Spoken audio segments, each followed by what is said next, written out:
Bonjour, nous allons vous présenter Synthesis, le dernier outil accessible sur la plateforme de dataavalanche.org. Son objectif est de regrouper les principales sources d'informations qui vont vous permettre de faire votre propre estimation du danger d'avalanche, et ce, à l'échelle des Alpes françaises. Vous retrouvez sur la gauche le découpage des différents massifs alpins français, avec leur nom au passage de la souris. Pour chacun d'entre eux, une couleur représente le niveau de danger estimé par le BERA, le bulletin d'estimation des risques d'avalanche fourni quotidiennement par Météo France. Pour certains massifs, vous observez une icône I qui signifie qu'il y a de l'information en plus. Des alertes éditées par Data Avalanche, des observations d'avalanche ou encore des tests nivologiques, et ce en fonction du nombre de jours d'historique que vous aurez choisi. 3 par défaut au chargement de la page. Si vous regardez uniquement les informations du jour, vous voyez qu'il y a simplement le massif de la Haute-Tarentaise qui dispose d'informations supplémentaires. En cliquant sur un massif, vous rentrez dans le cœur de Synthesis, à savoir cet octogone qui représente les différentes altitudes du massif, en partant de 1000 mètres jusqu'au sommet du massif, et les différentes orientations. On retrouve également les informations du BERA, un peu plus précisément que sur la carte de gauche, puisque l'on voit qu'on est en risque 1 jusqu'à 2400 mètres d'altitude et un risque 2 au-dessus. Vous pouvez retrouver les différentes informations de cette échelle du BERA dans la légende ci-dessous. Vous pouvez également voir qu'il y a des orientations critiques, à savoir le nord-ouest, le nord et le nord-est. Les différents pictogrammes qui représentent les autres informations associées à ce BERA. Ces pictogrammes sont représentés là-dessous, avec le rond bleu pour les stations FlowCapt, les stations de mesure automatique, le cristal, l'hexagone pour les différents tests nivologiques avec différentes couleurs, on le verra par la suite, et le triangle pour les observations d'avalanche. Ces observations d'avalanche, nous pouvons tous en signaler à Data Avalanche via le lien qui est ici. Dans cet exemple, il n'y a pas d'observation d'avalanche ce jour. Par contre, si vous remontez dans l'historique, vous pouvez en détecter plusieurs, à différentes altitudes et à différentes orientations. En passant dessus, vous avez la date et le type de déclenchement. Vous pouvez également cliquer sur l'icône et cela vous ouvre la description Data Avalanche associée à cette observation. Les tests nivologiques sont représentés par un cristal de couleur. Ils vous permettent de confirmer ou d'infirmer les informations du BERA. Ce sont des informations importantes lorsqu'il n'y a pas encore d'observation d'avalanche récente. Ces tests vous signalent la présence ou non de couches fragiles et caractérisent la propagation de rupture dans ces couches fragiles.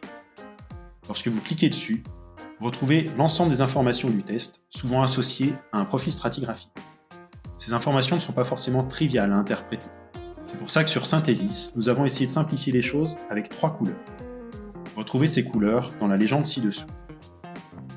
Un test violet montre la présence de couches fragiles et une très forte propagation dans ces couches fragiles. Un test vert est un test négatif et un test orange représente toutes les situations intermédiaires. Vous retrouvez également 2 autres couleurs, le gris clair et le gris foncé. Cela correspond à des tests avec surcharge. Bien souvent, quand le test est négatif, nous réalisons un deuxième test en rajoutant de la neige par-dessus la couche de neige existante. Cela permet de surcharger le manteau neigeux et d'évaluer les effets du prochain épisode neigeux, pluvieux ou venteux à venir. Vous pouvez enfin cliquer sur le rond bleu associé aux différentes stations FlowCapt du massif. Retrouvez alors les différentes informations des capteurs de la station, à savoir la neige transportée par le vent, les différentes orientations du vent, la vitesse moyenne et maximale du vent, la température extérieure et, pour quelques stations, la température surface neige. Notez qu'elle peut être très différente de la température extérieure. Vous retrouvez également les hauteurs de neige, au vent et sous le vent, puisque ces stations ont la caractéristique d'avoir 2 capteurs de mesure. À droite du cône, vous retrouvez les différentes alertes en cours que vous avez l'habitude de recevoir par mail si vous êtes abonné aux différentes alertes de Data Avalanche. Vous retrouvez à nouveau les différentes alertes dans la légende ci-dessous. Les alertes de situation avalancheuse, de précipitation ou de transport de neige par le vent, avec différentes intensités. Actuellement, il n'y a aucune alerte en cours. Si vous voulez connaître la localisation précise de toutes ces informations, vous pouvez cliquer sur la carte détaillée. Vous retrouvez alors la carte habituelle de Data Avalanche, avec les différentes stations de mesure, les tests niveau logique et les observations d'avalanche observées si vous jouez sur le curseur de l'historique. Voilà, nous avons fait le tour de toutes les informations que vous pouvez retrouver sur le cône Synthesis. À savoir que ce cône est mis à jour toutes les heures. Vous pouvez retrouver la date et l'horaire de mise à jour juste en dessous du nom du massif. Au-dessous du cône, vous pouvez retrouver également les 6 paramètres de la démarche cristal. Lorsque vous cliquez sur le paramètre indice de risque du bulletin, vous tombez sur le BRA du jour associé à votre massif. Sur le paramètre pente, vous tombez sur Géoportail, centré sur le massif en question, et lorsque vous zoomez, vous pouvez voir les différentes pentes à plus de 30 degrés dans les différents secteurs. Pour le paramètre observation, il y a 2 liens. Le premier est le lien sur Data Avalanche, avec toutes les observations que vous avez l'habitude de voir et de consulter régulièrement. Le deuxième lien correspond à la CLPA, la carte de localisation des phénomènes d'avalanche. À nouveau, vous êtes renvoyé sur Géoportail, mais cette fois avec la couche qui présente les différentes observations qui ont été réalisées. Pour le paramètre élévation de température et fonte et surcharge, vous avez les mêmes liens, à savoir les différentes stations météo associées au massif.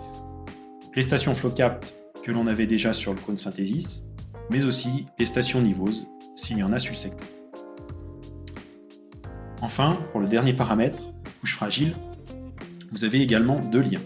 Le premier lien correspond à tous les tests nivologiques qui ont été réalisés via le réseau Romance, avec la carte détaillée. Pareil, vous pouvez évaluer différents historiques, mais aussi l'application Regops. Certains utilisent cette application pour réaliser des profils stratigraphiques, essentiellement dans le secteur du massif du Mont. Le dernier lien correspond à la démarche cristal elle-même. En cliquant sur le logo, vous tombez sur l'outil que vous avez l'habitude d'utiliser, avec les 6 paramètres, les différents modes de vigilance et le processus de décision associé à chacun de ces mots. Merci d'avoir suivi cette vidéo. Nous espérons que Synthesis vous facilitera votre tâche de collecte et d'exploitation de toutes les informations pour votre propre gestion du risque d'avalanche.